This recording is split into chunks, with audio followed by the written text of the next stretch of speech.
स्वामी विवेकानंद कहते थे, एक स्वस्थ शरीर एक स्वस्थ मन की पूर्वापेक्षा है। प्राणायाम के अभ्यास से स्थिर मन और दृढ़ इच्छा शक्ति प्राप्त होती है। इसके अलावा नियमित रूप से प्राणायाम करने से लंबी आयु प्राप्त होती है। प्राणायाम आपके शरीर में प्राण शक्ति बढ़ाता है। अगर आपकी कोई नाड़ी रुकी हुई है तो प्राणायाम उसे खोल देता है। प्राणायाम मन को स्पष्टता और शरीर को सेहत प्रदान करता है। शरीर, मन और आत्मा में प्राणायाम करने से तालमेल बनता है। आज हम आपको सूर्य कपालभाति प्राणायाम करने की विधि, उसके लाभ तथा उसे करने में बरती जाने वाली सावधानियों के बारे में बताने जा रहे हैं। सूर्य कपालभाति प्राणायाम करने के लिए किसी भी आसन में व्यवस्थित हो जाइए। हम आपको यहाँ पर पद्मासन लगाकर बताने जा रहे हैं। कमर सीधी रखें। अब दाएं हाथ की 2 उंगलियों तर्जनी और मध्यमा को दोनों भौं के बीच स्थित करें। बाईं नासिका छिद्र को अनामिका उंगली से बंद करें, अर्थात सूर्य भेदी प्राणायाम की मुद्रा में स्थित हो जाएं। अब इस स्थिति में कपालभाति प्राणायाम प्रारंभ करें। कपालभाति करने के लिए श्वास धीमी गति से लें और जब उसे छोड़ें तो तेजी के साथ छोड़ें। जब श्वास छोड़ें तब नाभि को अंदर की ओर धक्का मारें, ऐसे जैसे आप नाभि को मेरुदंड तक छूने की कोशिश करें। 10 से 15 बार यह क्रिया करें। यह 1 चक्र होगा। केवल इस प्राणायाम का अभ्यास कर रहे हैं तो इसे 3 चक्र तक करें। अन्य प्राणायाम के साथ इसे 1 चक्र करना पर्याप्त होगा। जिन लोगों को ध्यान लगाना आता है वे आज्ञा चक्र पर अपना ध्यान लगाएं और जिन्हें ध्यान लगाना नहीं आता वे दोनों भावों के बीच में या आती जाती श्वास पर अपना ध्यान व्यवस्थित करें। सूर्य कपालभाति प्राणायाम करने के लिए किसी भी आसन में व्यवस्थित हुआ जा सकता है, फिर वह सिद्धासन, पद्मासन, अर्ध पद्मासन, वज्रासन, स्वस्तिकासन या फिर सुखासन ही क्यों ना हो। शारीरिक रूप से असक्षम लोग जो सुखासन पर भी ना बैठ पाएं, वे कुर्सी पर इस तरह कमर सीधी रखते हुए भी इस प्राणायाम का अभ्यास कर सकते हैं। सूर्य कपालभाति प्राणायाम के अभ्यास से अभ्यासी सहनशील बनता जाता है तथा मानसिक रूप से भी शक्तिशाली बन जाता है। वजन कम करने के लिए शरीर की मेटाबॉलिक रेट को बढ़ाता है। इससे बैड कोलेस्ट्रॉल को काफी हद तक कम किया जा सकता है। पेट की मांसपेशियों और पाचन तंत्र को उत्तेजित करने के लिए इसका अभ्यास बेहद जरूरी है। मस्तिष्क प्रखर व याददाश्त तेज होती है। मस्तिष्क के सामने के हिस्से की शुद्धि होती है। इससे मस्तिष्क का वह भाग जागृत होता है जिसमें पौरुष शक्ति छिपी रहती है, अर्थात यह प्राण शक्ति को जागृत करना और उसे बढ़ाने का काम करता है। यह प्राणायाम शरीर में ताप पैदा करता है और रक्त का शोधन करता है। इसके करने से रक्त में लाल कण अधिक मात्रा में बनते हैं। यह मन को स्वस्थ करता है और इच्छा शक्ति को बढ़ाता है। चिंता, अवसाद और अन्य मानसिक बीमारियों को कम करने में सहायक प्राणायाम है। इस प्राणायाम से पाचन अग्नि बढ़ती है। पेट की मांसपेशियों को सक्रिय करता है, जो कि मधुमेह के रोगियों के लिए अत्यंत लाभदायक है। एकाग्रता व मानसिक आत्मविश्वास में वृद्धि होती है।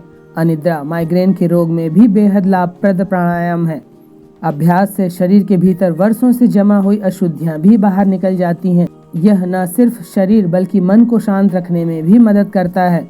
रक्तचाप संतुलित होता है तथा लकवा के इलाज में भी लाभ मिलता है। अभ्यासी शुद्ध चरित्र वाला तथा संकल्पवान बनता है। निर्णय क्षमता का विकास होता है। चेहरे की कांति व सौंदर्य में वृद्धि होती है। सूर्य कपालभाति प्राणायाम संस्कृत भाषा का शब्द है। सूर्य से अभिप्राय सूर्य स्वर से है। जैसा कि इसके नाम से ही पता चलता है कि सूर्य अर्थात गर्मी। जिस प्रकार सूर्य से गर्म किरणें निकलती हैं वह सारे संसार को प्रकाशमय ऊर्जा प्रदान करती है, उसी प्रकार सूर्य भेदी प्राणायाम भी काम करता है। जो विशेषताएं सूर्य में होती हैं वही सारी विशेषताएं सूर्य भेदी प्राणायाम में भी होती है। सांस लेने के लिए मनुष्य के पास 2 नासिकाएं होती हैं। योगा में उन्हें नाड़ी कहा जाता है, जिसमें दाहिनी नासिका को सूर्य नाड़ी कहा जाता है और बाईं नासिका चंद्र नाड़ी के रूप से जानी जाती है। दाहिनी नासिका को सूर्य नाड़ी से जोड़ा जाता है और इससे ही जुड़ा है सूर्य भेदन प्राणायाम। जबकि कपालभाति शब्द भी 2 शब्दों से मिलकर बना है। पहले शब्द कपाल का अर्थ सिर की हड्डी से है, जबकि दूसरे शब्द भांति का अर्थ चमकने से है, जबकि तीसरे शब्द प्राणायाम का अर्थ श्वास लेने और छोड़ने की विशेष विधि से है। क्योंकि इस प्राणायाम में सूर्य भेदी और कपालभाति दोनों ही प्राणायाम एक साथ किए जाते हैं, इसलिए इसे सूर्य कपालभाति प्राणायाम कहते हैं। इसे आदित्य कपालभाति प्राणायाम के नाम से भी जाना जाता है। किसी भी तंदुरुस्त व्यक्ति को उसके चमकते हुए माथे, मस्तक या सिर से पहचाना जा सकता है। कपालभाति प्राणायाम की उचित व्याख्या है चमकने वाला मस्तक। मस्तक पर तेज या चमक प्राप्त करना तभी संभव है जब आप प्रतिदिन इस प्राणायाम का अभ्यास करें। इसका तात्पर्य यह है कि आपका माथा सिर्फ बाहर से नहीं चमकता, परंतु यह प्राणायाम आपकी बुद्धि को भी स्वच्छ व तीक्ष्ण बनाता है। सूर्य कपालभाति प्राणायाम के अभ्यास से शरीर की हजारों नाड़ियां व चक्र शुद्ध होते हैं तथा सभी 7 प्रमुख चक्र स्पंदित होते हैं। यह सभी 7 चक्र स्वस्थ, सक्रिय व संतुलित होते हैं तथा कुंडलिनी ऊर्जा मूलाधार से सहस्त्रार की ओर ऊर्ध्वगामी होती है, नाड़ियों का शुद्धिकरण करता है। सूर्य कपालभाति प्राणायाम करने से पहले कुछ सावधानियों को ध्यान में रखना बेहद जरूरी है। यदि इन बातों को ध्यान में नहीं रखा जाता है तो फायदे की बजाय नुकसान भी हो सकता है। हृदय रोग या हृदय संबंधित परेशानी होने पर यह प्राणायाम न करें या स्वास्थ्य विशेषज्ञों से पहले सलाह ले लें।